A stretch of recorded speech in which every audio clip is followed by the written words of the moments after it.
Bienvenidos a Es Tiempo de Servir. El día de hoy contamos con un invitado especial. Se trata de Manuel Arenilla Sáez, el director del Instituto Nacional de Administración Pública de España. Manuel es doctor en Ciencias Políticas y de la Administración por la Universidad Complutense de Madrid, catedrático de Ciencia Política y de la Administración de la Universidad Rey Juan Carlos desde el año 2005 y administrador civil del Estado desde 1985. Es autor de numerosas investigaciones y publicaciones en materia de función pública y ha venido a Lima invitado por la Escuela Nacional de Administración Pública de Servir, ENAP, gracias al apoyo de la Agencia Española de Cooperación Internacional, AECIT. Y ha venido a dictar una serie de conferencias y participar de actividades académicas sobre temas sugerentes, como por ejemplo la dirección pública profesional, cómo construir capacidades para la innovación en la gestión pública y cómo cultivar el talento en el sector público. Y sobre esos temas vamos a conversar con él. Bienvenido, Manuel. Muchas gracias. Se habla sobre profesionalización del servicio civil, pero ¿qué entendemos por profesionalizar el servicio civil y por qué es importante para la ciudadanía?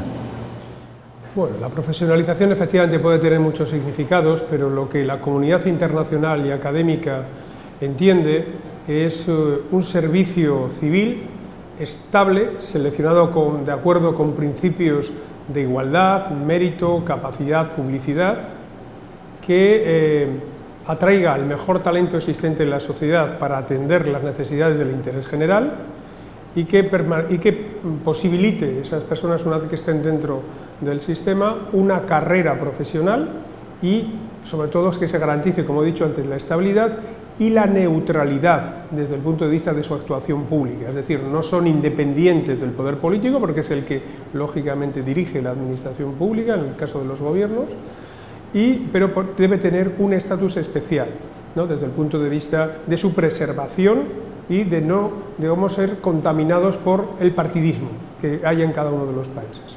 ¿Por qué es importante?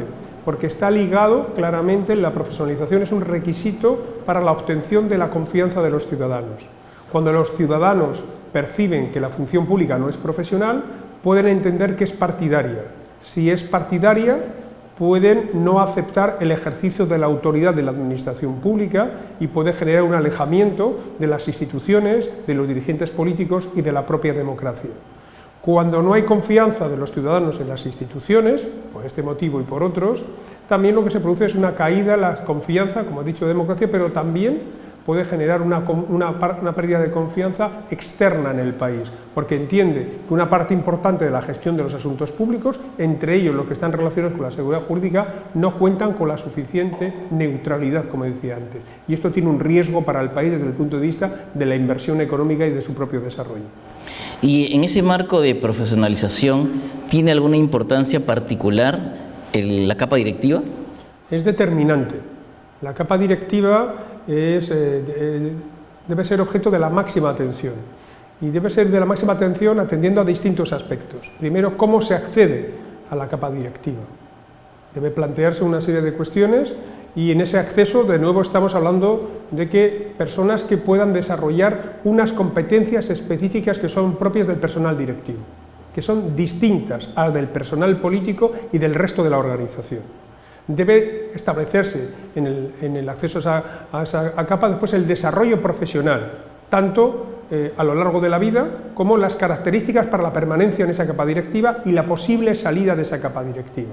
Debe plantearse, por ejemplo, quiénes acceden a ella, como decía antes, si solo son del ámbito público, que ya están en el servicio civil, o también del sector privado o del sector social. Es decir, tiene una enorme trascendencia, porque no hay que olvidar que adquieren una serie de responsabilidades que tienen que ver con la alta implementación de las decisiones políticas y el asesoramiento a los políticos sobre la viabilidad de las políticas públicas y la propia determinación de distintas posibilidades de actuación en la formulación de las políticas públicas. Es simplemente crítico y, por lo tanto, la conformación de la capa directiva y cuál es su estatus en cuanto a su propio funcionamiento va a determinar en buena parte el rendimiento del sector público. En algunas ocasiones se habla de una suerte de contraposición entre la confianza, es decir, directivos de confianza, y directivos profesionalizados que llegan por concurso. ¿Cómo se puede equilibrar estos dos aspectos? Tienen funciones distintas y debe reflexionarse sobre la cuestión de una manera detallada en cada uno de los países. No hay una solución única, en cada país tiene soluciones distintas. Hay países donde la mezcla no es posible, simplemente, donde la parte de los responsables políticos, digamos, directivos políticos, queda reducido simplemente a labores de asesoramiento a los cargos de designación o cargos electos, exclusivamente, nada más.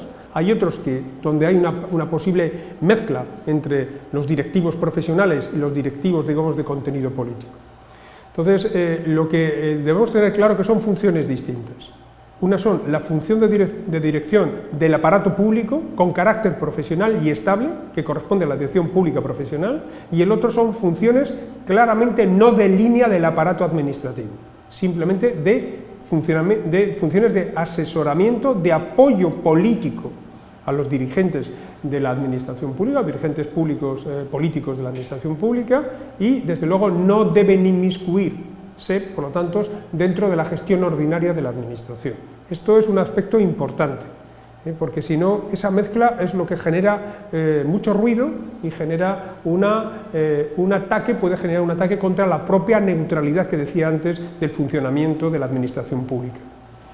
El Perú está interesado en ingresar a la OCDE, ¿no? La Organización de Cooperación para el Desarrollo Económico, que aglutina a las economías más importantes del mundo. ¿Contar con un servicio civil profesional es una ayuda? ¿Facilitaría el ingreso a la OCDE?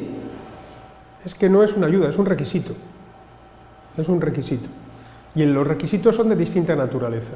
Tiene que ver con la profesionalización de la función pública, por lo tanto una función pública estable y seleccionada con arreglo a los principios que he dicho antes, matizados en cada uno de los países, lógicamente, pero como idea general, esa sería una de las cuestiones. Y después también lo que he comentado de los directivos públicos. No solo de los directivos públicos, sino también en algunos casos de los responsables políticos que están al frente de la administración, la forma en la que son nombrados.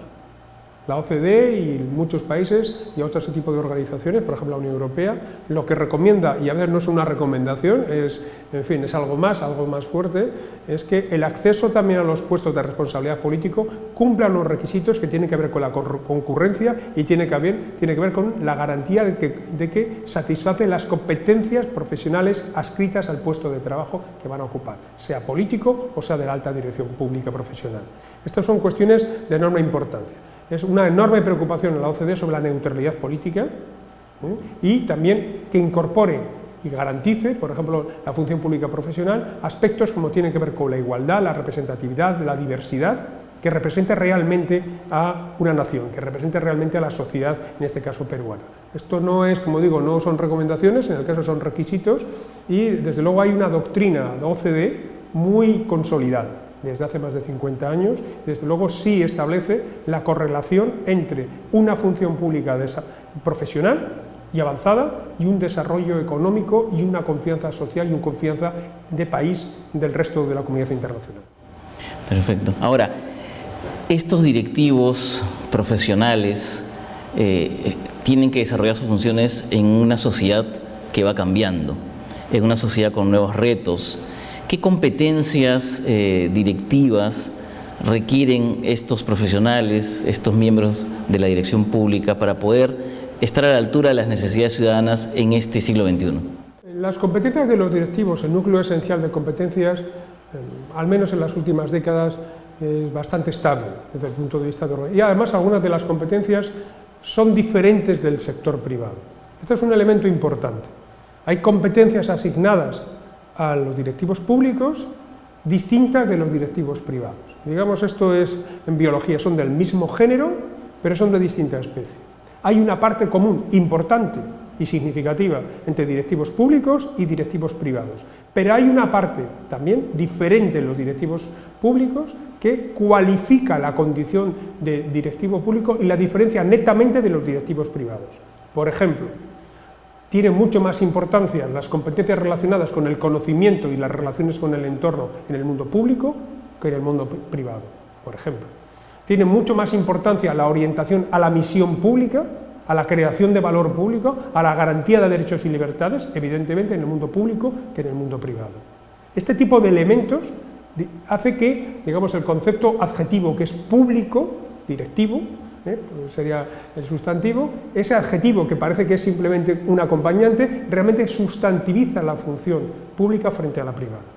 Esto es importante. Y después, efectivamente, hay una serie de competencias de gestión de equipos, de dirección de equipos. ¿Cuáles son las nuevas? Las nuevas, evidentemente, son aquellas que tienen que ver con la sociedad tan tecnologizada en la que nos encontramos. Por ejemplo, la incorporación de competencias digitales. ¿Cuáles son las que, y reforzamiento de algunas de las que tienen que ver clásicas? Por ejemplo, una mayor interacción con el entorno, la creación de alianzas estables, la flexibilidad, entendiendo que el ámbito público en algunas de esas relaciones tiene el dominio y en otros es un acompañante. Eso es otro concepto distinto, ¿no? La orientación a la innovación y a la creatividad, la asunción de riesgos desde el punto de vista, la dirección de equipos bajo un liderazgo democrático. Son nuevas competencias y después las que tienen que ver directamente con tecnologías digitales, que son fortalecimiento de esas redes, la orientación a la gestión de conocimiento, la orientación, desde luego, a la búsqueda de aliados flexibles y variables que permitan la incorporación de la innovación y los talentos nuevos en la administración pública. Estas son variables, y después la utilización de tecnologías de información y de comunicación que produzcan un enorme valor añadido y que permita, digamos, evitar, digamos, las rutinas y evitar el burocratismo que suele haber en las administraciones públicas. Nos has hablado de innovación. ¿Qué tan trascendental es la innovación y qué tan posible es en el sector público, que está lleno de regulaciones, que tenemos muchas restricciones para poder accionar, y que muchas veces se piensa que, por ejemplo, la discrecionalidad es una mala palabra? ¿Es posible realmente innovar y qué tan viable es hacerlo en el sector público? Bueno, a veces se nos olvida la historia y quizás en el momento que nos encontramos, cuando reflexionamos sobre la innovación y la administración pública, algunos creen que es un contrasentido. Innovación pública, no puede ser, ¿no? Parece que eso fuera del sector privado, o que fuera del sector comercial, o que fuera, digamos, del sector de la investigación, ¿no? Especialmente en las áreas más tecnológicas. Y como digo, se nos olvida la historia. Una buena parte de los grandes avances de la humanidad en los últimos siglos, o los últimos, desde luego, al menos el último siglo, o han nacido la administración los ha hecho posibles. Una buena parte de esto, ¿no? Entonces, la innovación tampoco es una opción, es una necesidad. Bien porque pueda desarrollar procesos o productos o servicios nuevos, o bien porque tenga capacidad de adaptación, no original, pero sí a los procesos en los que se ve inmerso. Por lo tanto, si no es una opción, hay que crear los ecosistemas adecuados para que se generen los procesos de innovación. Y el ecosistema fundamental es una administración permeable, donde el entorno que genera talento y conocimiento nutra a la administración pública y la administración pública participe. La gran pregunta es si todos los servidores públicos deben estar, y empleados públicos deben estar metidos en ese ecosistema. Deben pervivir o deben vivir en ese entorno cultural de orientación a la innovación, a la generación de conocimiento y de talento, pero evidentemente no todos tienen el mismo papel en la innovación pública. Hay unidades, efectivamente, que tienen que desarrollar. El caso, en la sede que nos encontramos, Servir, la Escuela Nacional de Administración Pública, tienen una función superior en la innovación, en la captación de talento, en el desarrollo de conocimiento, que otras unidades de línea. Pero los que están en las unidades de línea tienen que saber que la innovación debe ser una permanente reflexión sobre los procesos de mejora en los que están inmersos. Y una permanente búsqueda de sus mejores soluciones, bien hacia el interior de sus equipos o buscando, por ejemplo, en este caso va a Servir o a la ENAP, para desarrollar de una manera mejor su labor. Entonces, este es un poco, es decir, no es, es que no es posible hacerlo, sí es posible. Entonces, lo que sí sabemos es que la innovación, que es una hija del conocimiento, se desarrolla en unos entornos adecuados y que esos entornos adecuados se caracterizan por la posibilidad de conectarse unos con otros, de corresponsabilizarse de codecidir, de coproducir, de cogenerar valor, y esto hay que generar este ecosistema, hay que producirlo de una manera determinada para que se ponga a rendir desde un punto de vista de los resultados. Si no, no podría ser de otra manera. Si no, no podría ser de otra manera, porque si no lo que se produciría, como lo sabemos en el sector privado y en nuestra vida propia, es la obsolescencia de las organizaciones, y esa obsolescencia lo que pone en duda es la propia legitimidad de la administración para cumplir con su función social, que es indisponible en la mayor parte de los casos. ¿Y cómo podemos hacer, cuéntanos a la luz de tu conocimiento y experiencia, para atraer talento a la administración pública, para desarrollarlo, para retenerlo, en un contexto en que las administraciones públicas no gozan ante la ciudadanía de la mejor de la imagen? Bueno, es así, es cierto. Tenemos en todos los países del mundo, el mío, por supuesto, el nivel de confianza en las instituciones es muy bajo. Los grandes informes internacionales, empezando por los de la OCDE, dicen ustedes, las administraciones públicas del mundo, tienen un problema de confianza. Y efectivamente un problema de confianza sería trasladado al sector privado, al sector comercial, ustedes tienen un problema con los clientes. Una empresa que tiene un problema con los clientes tiene un gran problema, evidentemente. Bueno, ese sería, digamos, un factor limitante grave. Hay que actuar ahí. Pero fíjese, actuar ahí en confianza es actuar no solo en el ámbito de la administración, hay que actuar en el ámbito político. Porque la administración forma parte de ese sistema político administrativo. Entonces, muchos de los problemas que nos dicen resuélvanlo ustedes, nosotros no tenemos la capacidad para hacerlo. Podemos ayudar a hacerlo, o alguna cosa depende de nosotros, pero desde luego no lo fundamental. Entonces, atraer talento. Esta es nuestra debilidad. ¿Cuáles son nuestras fortalezas? Nuestras fortalezas tienen que ver con la esencia, lo que antes decía, cuál es la esencia del directivo público frente al directivo privado. Es la misión que tenemos.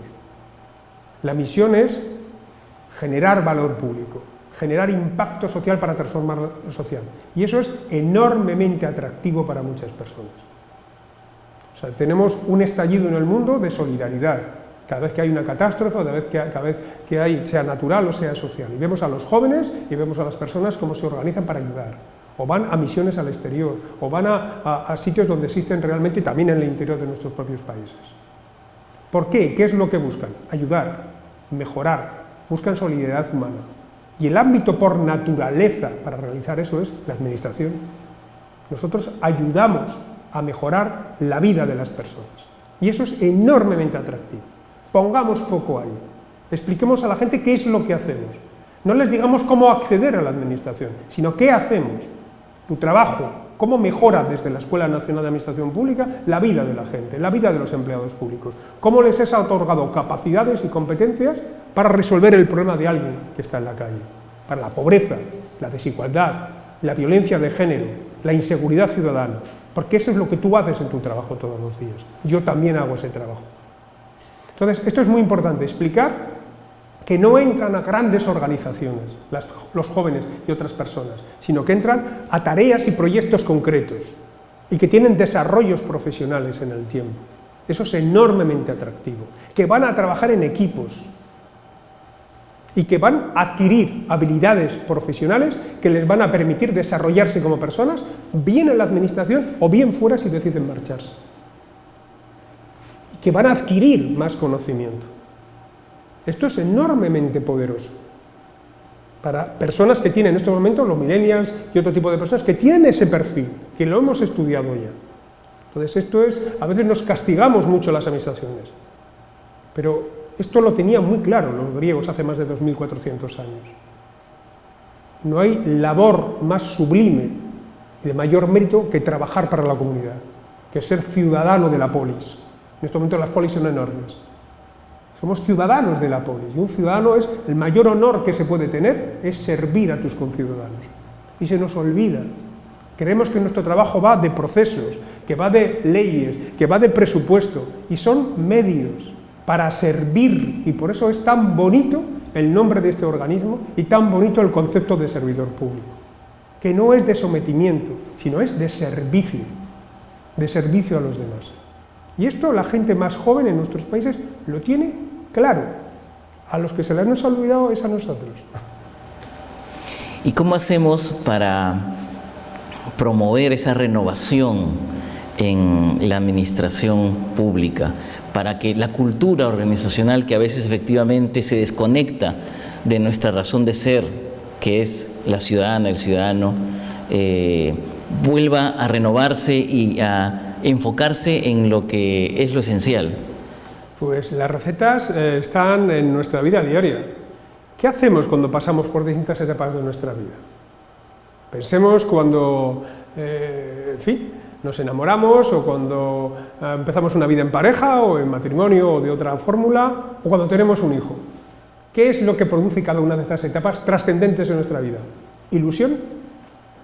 Ilusión. ¿Y qué genera? Cambios en nuestros comportamientos, cambios en nuestras prioridades, cambio en la manera que tenemos que organizar nuestros recursos, nuestras relaciones. Esto es enormemente importante. ¿Qué sucede en la administración? Pues suceden cosas parecidas. Necesitamos ilusionar a las personas, explicarles, en el sentido que estaba diciendo hace un momento, cuál es realmente su trabajo, aprovechar las oportunidades. Ustedes quieren entrar a la OCDE, aprovéchenlo como un gran reto de la organización, como un reto a conseguir entre todos, los de las organizaciones públicas y también de la sociedad, un reto del país.